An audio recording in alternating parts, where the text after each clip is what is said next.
દેહ ત્યાગ કરતી વખતે સતી બોલે છે કે જન્મો જન્મ શિવ પદ અનુરાગ. હે શિવજી, દરેક જન્મની અંદર મને તમારા ચરણની સેવા મળે. આ સતી ખરેખર ખોટું નથી કરતા ગયા. સતીએ દેહ ત્યાગ કર્યો. દેહ ત્યાગ કરતા કરતા સતી બોલ્યા કે જન્મો જન્મ શિવ પદ અનુરાગી. દરેક જન્મની અંદર શિવજીની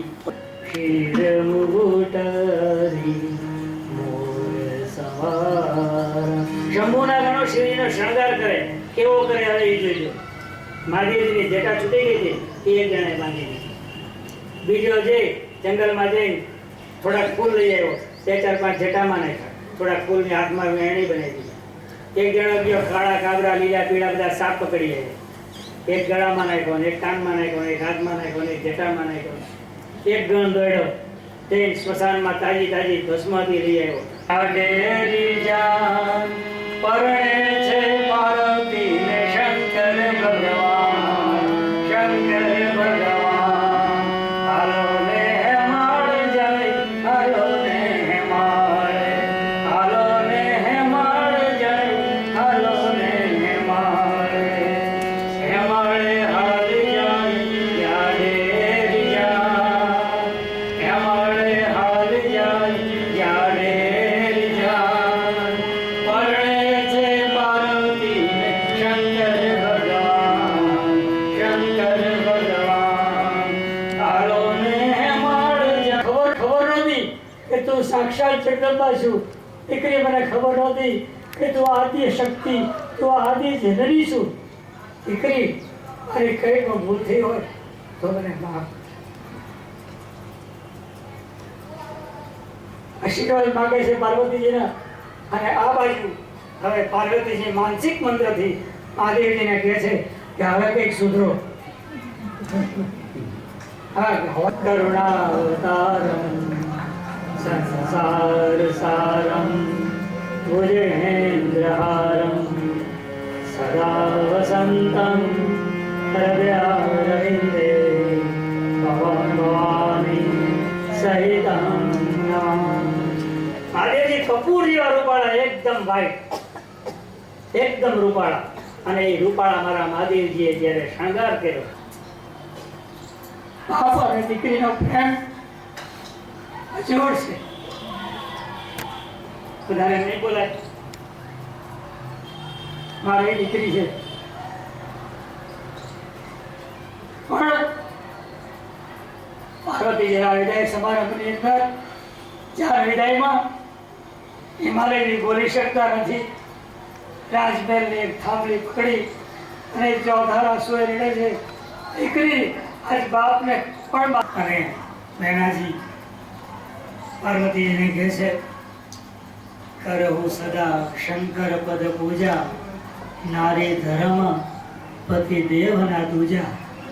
સદાય શંકર ભગવાનની પૂજા કરજે. સ્ત્રીનો જન્મ જે છે એનો ભગવાન પતિ સિવાય બીજું કોઈ નથી. એમ કરી અને જાન વિદાય થાય.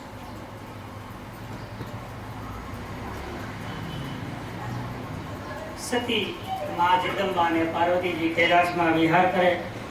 ભાગવત સપ્તાહ મૈત્રીજીએ આગળ ચલાવે છે કે મનુ મહારાજની દીકરી દેવહૂતિ, એનો દીકરો કપિલ, દેવહૂતિના દીકરો કપિલ, દેવહૂતિને ત્યાં નવધા ભક્તિનો 9 કન્યાઓનો જન્મ થયો. અને નવધા બાળકને શું ખબર પડે કે તપ કોને કહેવાય? બાળકને શું ખબર પડે કયો મંત્ર બોલવાનો?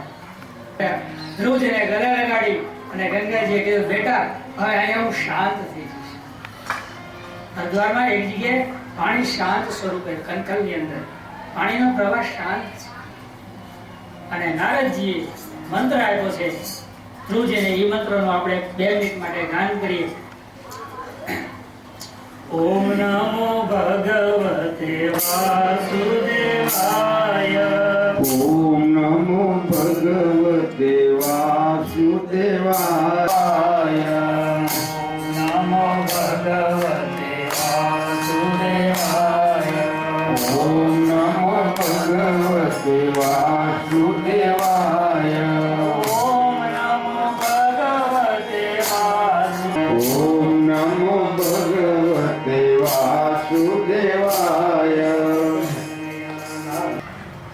બીજી તો કઈ આવડતી નથી. મંત્ર એક તો નારદજી આપ્યો. ધ્રુવજીને માએ એટલું શીખવાડેલું કે કોઈ પણ સાધુ સંત ભગવાન કંઈ પણ દેખાય એના ચરણ સ્પર્શ કરવા. ધ્રુવજી નીચે નમી સાષ્ટાંગ દંડવત કરી ભગવાનના ચરણ સ્પર્શ કરે છે. ભગવાન ધ્રુવજીને ઊભા કરી અને ગળે લગાડે છે અને ધ્રુવજીના ગાલે ભગવાન શંખ મૂકે છે. શંખ ધ્રુવજીના ગાલે અડાડે છે. નારદજી ને બધી સ્તુતિઓ ફટાફટ આવડી ને નારદજી ભગવાનની સ્તુતિ કરે. ધ્રુવજીએ ને પૂછ્યું કે ધ્રુવ તારે શું જોઈએ છે? ધ્રુવજી કહે છે કે ભગવાન આત્મજ્ઞાન થઈ ગયું, શંખ મૂક્યો એટલે. ભગવાન હવે મારે કંઈ નથી જોઈતું. ત્યારે ભગવાને કીધું કે તું જા, તારો પિતા તારી રાહ જોવે છે. તો ધ્રુવ તું જઈને સ્વામી નારાયણ નારાયણ હરી હરી. સ્વામી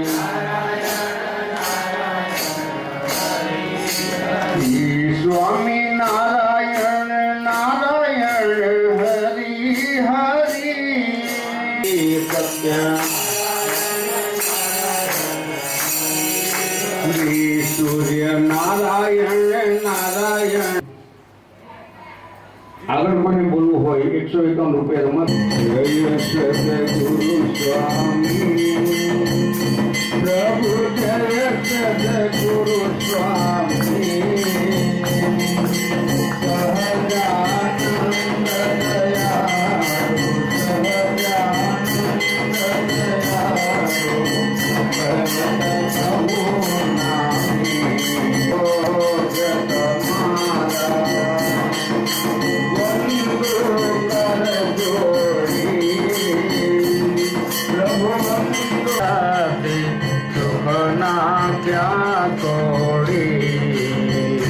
પ્રભુ જય સદગુરુ સ્વામી. ત્રીજ કોડા તનુ ધારી પ્રભુ, ત્રીજ કોડા તનુ ધારી ગણિત નર નાથે.